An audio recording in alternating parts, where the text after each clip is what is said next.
کی بات ہوتی ہے، فلسطین کی بیٹیوں پہ ٹینک چڑھے تو انسانی حقوق کے دائرے میں نہیں آتی، ان کی ماؤں کو مارا جائے انسانی حقوق میں نہیں آتی۔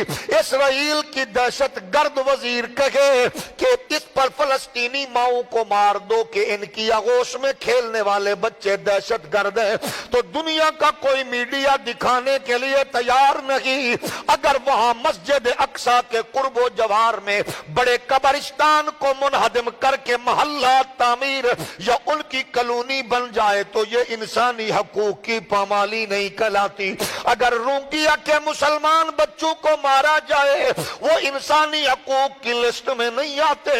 اگر ان کی بچیاں کشتی میں پیدا ہو، کشتی میں پلے بڑھیں، کشتی میں مر جائیں تو یہ انسانی حقوق کے دائرے میں نہیں آتی۔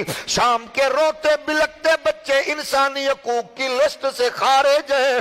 کشمیر کی روتی مائیں بہنیں بیٹیاں انسانی حقوق سے خارج ہیں۔ ان کے لیے یورپ امریکہ کا کتا بھی ان کا حق رکھتا گئے، ان کے جناب درندے بھی حق رکھتے گئے، ان کے وحشیوں کے بھی اپنے اپنے حقوق ہیں۔ لیکن میں مجرم ان کو تو تب کہوں کہ میرے OIC کے جاگتے جیتے ہوئے حکمران بغیرتی کی نیند نہ سوئے ہوں، میں ان کو یہ تو الزام دوں تب کہ 58-57 اسلامی ممالک کے حکمران بغیرتی کے نشے کے عادی نہ بن چکے ہوں۔ ان کے سامنے میں تو رونا تب رو جب وہ ملالہ جیسی گھٹیا ماں کی تربیت یافتہ اس غلیظ کو جا کر وہ نوبل انعام دے، اور عافیہ صدیقی کا نعرہ لگانے والے جب بغیرتی کے نشے میں مست ہو جائیں، پھر ہم کس کے آگے روئیں، کس کے سامنے جا کر گھات پھیلائیں؟ بس صرف یہی کہنا گئے، ہمیں اپنے آپ پہ غور کرنا گئے۔ وہ حکمرانوں کا نعرہ لگانے والوں، وہ لوٹ لیڈروں کے لیے جینے مرنے والوں، وہ پارٹیوں کے نام پہ اپنی زندگی کے سانس لٹانے والوں، کاش میری اور آپ کی زندگی کے قیمتی لمحات آج بھی لیڈروں ان بدبخت حکمرانوں کی بجائے ہم نے محمد عربی کے فرمان کو، اللہ کے قرآن کو فالو کیا ہوتا۔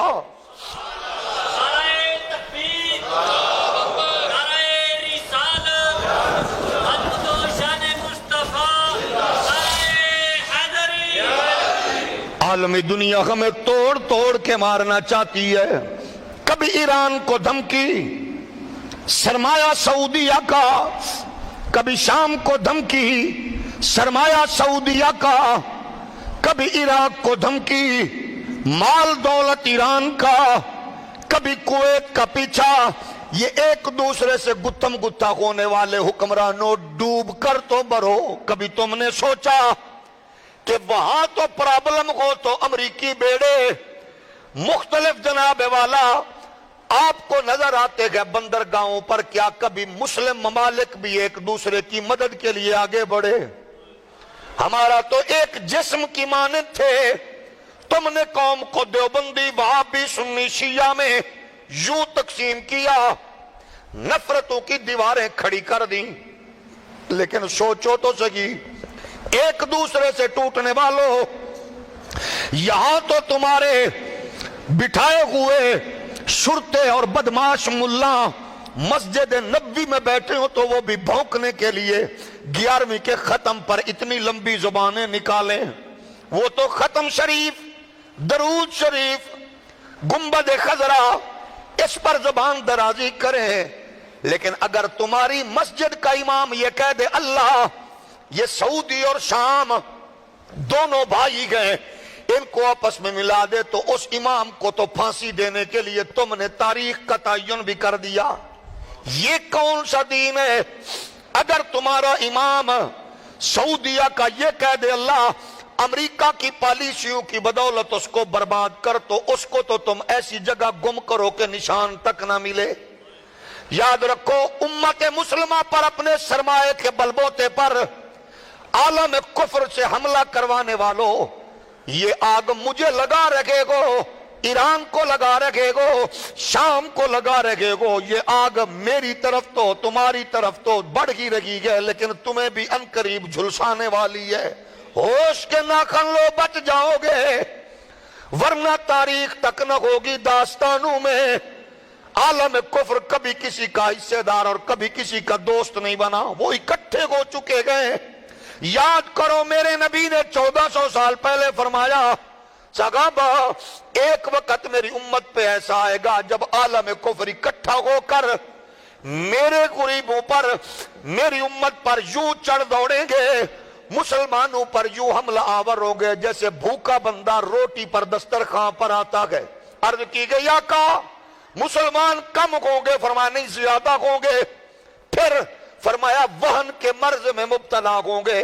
یا رسول اللہ یہ وہن کیا گئے؟ فرمایا موت سے ڈر اور دولت کی ہوس، یہ وہ مرض ہے جس میں آج پوری امت گر چکی گئے۔ بدقسمتی یہ گئے ہم ان چیزوں سے پیچھے ہٹ چکے گئے جو امت کا شعار اور تر امتیاز تھا۔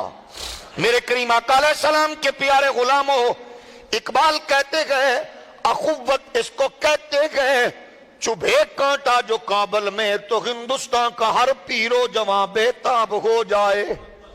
جب ہم ایک مٹھی کی مانند تھے، ایک جسم کی مانند تھے، تو پھر نیل کے ساحل سے لے کر تاب خاک کاشغر جھنڈا محمد عربی کے دین کا بلند و بالا تھا۔ میرے لجپال نبی کے پیارے غلاموں، عالم کفر اب اس کے پاس سرمایہ مال ہے، لیکن ہم روتے اس لیے گئے، ہمیں نبی نے ایمان دیا تھا، ہم ایمان سے جلدی سے ہاتھ دھوتے جا رہے گئے۔ ایمان کی قوت سے بڑی کوئی قوت نہ تھی نہ ہے۔ ادنا غریب مزدور مومن، اس کی ٹوٹی ہوئی مٹی سے لبریز جوتا ایک پلڑے میں رکھ دو، ایک پلڑے میں نمرود فرعون حامان کی حکومت پاور رکھ دو، مومن کا وہ مٹی سے بھرا ہوا جوتا اس کی